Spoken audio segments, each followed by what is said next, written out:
तो चलिए शुरू करते हैं अपने नेक्स्ट पॉइंट, नेक्स्ट अनुच्छेद की बात करते हैं। नेक्स्ट है हमारा शोषण के विरुद्ध अधिकार। देखिए, जैसे कि मैं आपको पीछे ही क्लासेस में बता चुकी हूँ कि हमारा पहला जो अधिकार था कौन सा था, समानता का अधिकार, जो भाग 14 से लेकर 18 तक था। ठीक है, उसके बाद दूसरा कौन सा था, स्वतंत्रता का अधिकार, जो कि 19 से लेकर 22 तक का था। अब जो थर्ड है हमारा शोषण के विरुद्ध अधिकार, जो कि 23 से लेकर 24 तक है। तो चलिए अनुच्छेद 23 देखते हैं। अनुच्छेद 23 क्या कहता है? अनुच्छेद 23 कहता है दुर्व्यवहार और तस्करी। ठीक है, अब देखिए पहले हम तस्करी का देख लेते हैं। तस्करी क्या कहता है?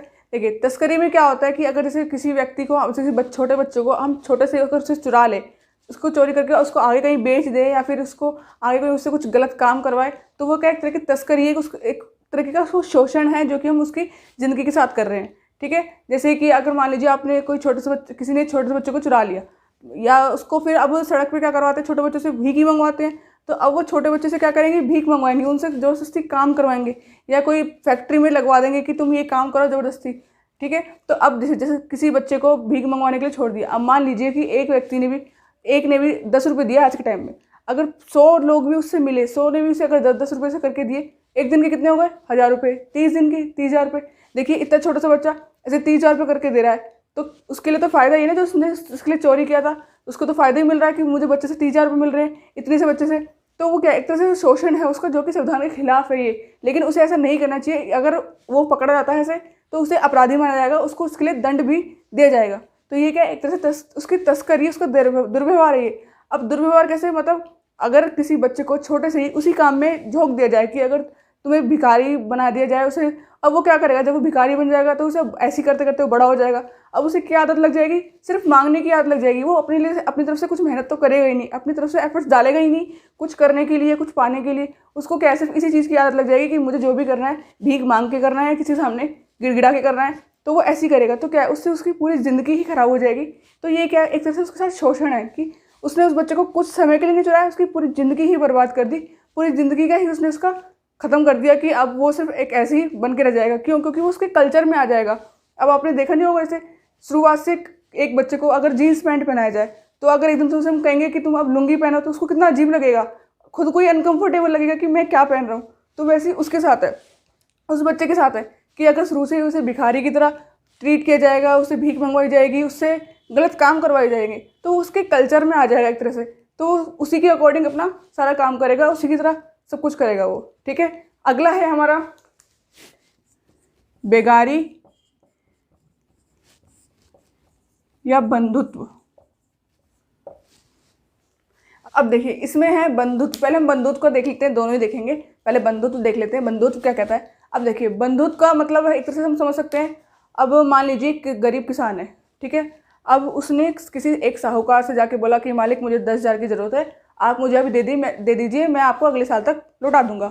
अब साहूकार क्या होता है, साहूकार जो ब्याज पे पैसे देते हैं या कुछ उधार देते हैं पैसे, तो उन्हें साहूकार बोलते हैं। ठीक है, अब जिस किसान ने उससे पैसे लिए, अब पैसे ले लिए, उसने दे दिए। अब उसने किसान ने जाके उससे फसल करी, अपने घर को भी देखा, सब कुछ करा उस पैसों से।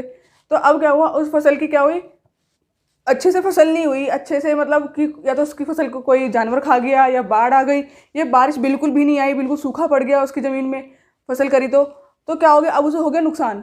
अब किसान को भारी पड़ गया, अब उसने उधार भी ले रखा था, अब उससे अपना घर भी चला रहा था और फसल करनी थी। अगर फसल होती तो वो उसका उधार लौटा देता साहूकार का, लेकिन अब क्या है, अब वो लौटा नहीं पाएगा। तो अब वो साहूकार आएगा कि लाओ अब मेरे तुम 10,000 निकालो जो मैंने तुम्हें उधार दिए थे। अब वो कहेगा कि मालिक मेरे तो फसल हुई नहीं है, मेरे तो सब कुछ बर्बाद हो गया, सब कुछ खत्म हो गया। अब क्या करेगा वो साहूकार कि तुम मेरे यहाँ चल, अब मेरे यहाँ काम कर, और मैं तुझे कुछ पैसे भी नहीं दूंगा, फ्री में काम करना पड़ेगा उसे। क्यों? क्योंकि अब वो जो 10,000 लिए थे उसका भी तो पूरा लेगा, वो सूद समेत उसका वापस करेगा। तो क्या करेगा उस किसान को, उसको काम करना पड़ेगा, ज़बरदस्ती काम करना पड़ेगा, क्योंकि उसको उसके सारे पैसे लौटाने थे। अब उसकी फसल तो हुई नहीं, तो जिसकी वजह से वो लौटा नहीं पाएगा, तो उसे वहाँ उसके यहाँ फ्री में काम करना पड़ेगा। तो एक तरह से क्या है, वो किसान जो है उस साहूकार के बंधन में बंध जाएगा।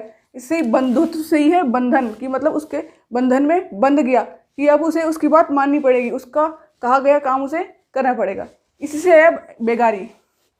बेगारी क्या होती है, देखिए मान लीजिए अब आप किसी ऑटो में बैठ के गए, अपने घर तक आपको कहीं जाना है, तो किसी ऑटो में बैठ के गए, अब आपने उसे उसके पैसे नहीं दिए। अब उसने तो मेहनत कर दी, आपको आपके घर तक पहुंचा दिया, कर ली उसने मेहनत, अब आपको उसके मेहनत के बदले पैसे देने हैं, तो आपने उसे पैसे नहीं दिए, तो वो क्या करेगा? आपको ऐसे फ्री में छोड़ देगा? नहीं छोड़ेगा, वो आपको गालियाँ देगा, आपसे लड़ने लगेगा। क्यों? क्योंकि उसने मेहनत करी है। वो कहेगा हम बेगारी करने बैठे हैं यहाँ, तो वो आपसे लड़ेगा। क्यों? क्योंकि भाई उसने मेहनत करी है, भाई उसको पैसे देने हैं, आपको देने पड़ेंगे। अगर आप नहीं देंगे तो क्या आपको उसका शोषण कर रहे हो? ये गलत है, जो कि संविधान के खिलाफ है।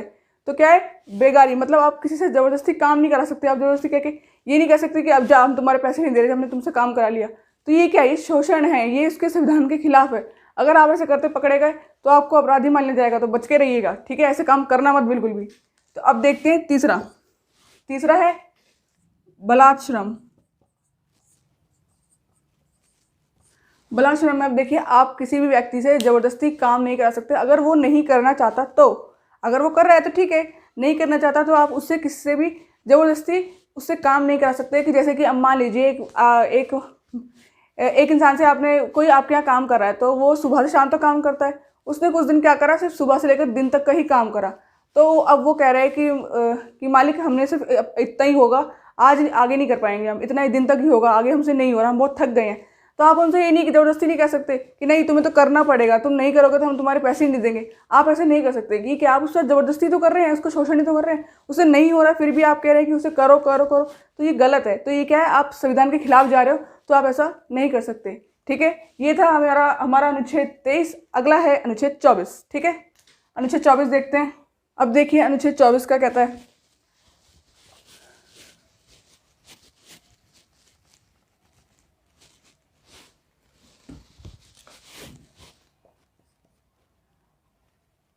अनुच्छेद 24 है बाल नियोजन पर प्रतिबंध।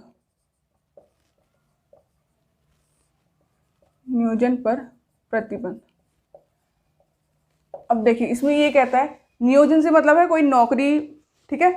तो आप इस शब्द से कंफ्यूज ना हो, ये इस नियोजन का मतलब होता है कोई नौकरी, ठीक है?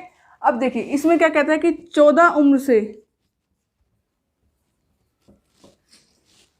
कम बच्चों को काम ना कराना। अब काम ना कराने का मतलब ये नहीं है कि आप उनसे कुछ भी ना कराएं, पढ़ाई लिखाई कुछ भी ना कराएं, उनसे कहें घर बैठे रहें, ऐसे नहीं। अब 14 उम्र से कम वालों के लिए मतलब है कि आप उनसे कोई भी खतरनाक काम नहीं करा सकते, किसी फैक्ट्री में काम नहीं करा सकते, किसी खदानों में काम नहीं करा सकते, ठीक है? ये क्या है? ये उनका शोषण है, ये उनके संविधान के खिलाफ है। क्योंकि जो 14 उम्र के जो बच्चे की जो कम आयु के वाले होते हैं, वो उनकी पढ़ाई लिखाई की उम्र है, उम्र उसके बाद भी होती है, लेकिन जो है उनको मेन उस टाइम ज़्यादा होता है कि उनको पढ़ाया जाए, उनको शिक्षित किया जाए, जिससे कि उनका उच्च विकास हो सके, ठीक है? तो इसमें क्या है कि 14 उम्र से कम बच्चों को आप खतरनाक काम नहीं करा सकते, जैसे कि फैक्ट्री में काम नहीं करा सकते, जैसे कारखाने होते हैं, जो कारखानों में, जैसे कोई कालीन एक जैसे देख सकते हैं, कालीन उद्योग, जो कि यूपी में बहुत ज़्यादा होता है। कालीन उद्योग मतलब मैट, आपने देखा होगा घरों में मैट बिछे हुए होते हैं, बिल्कुल सॉफ्ट टाइप के होते हैं वो, बड़े से। तो वो क्या, कालीन उद्योग ज़्यादातर ये यूपी में बहुत, इसमें यूपी का ज़्यादा उद्योग होता है, यूपी में ज़्यादा है। तो इसमें क्या है, आप ऐसे कालीन उद्योगों में, ऐसे फैक्ट्रियों में नहीं करवा सकते काम। जैसे और खदानों में क्या होता है, खतरनाक गैसेज होती हैं वहाँ पे, जैसे मीथेन हो गया। तो ये खतरनाक गैस है कि अगर जरा से भी वहाँ पे चिंगारी लग गई, तो ये मीथेन गैस वहाँ पे होती है ज़्यादा, तो वहाँ पे आग लग सकती है। तो क्या वहाँ पे आप छोटे बच्चों को काम नहीं करा सकते। थर्ड है हमारा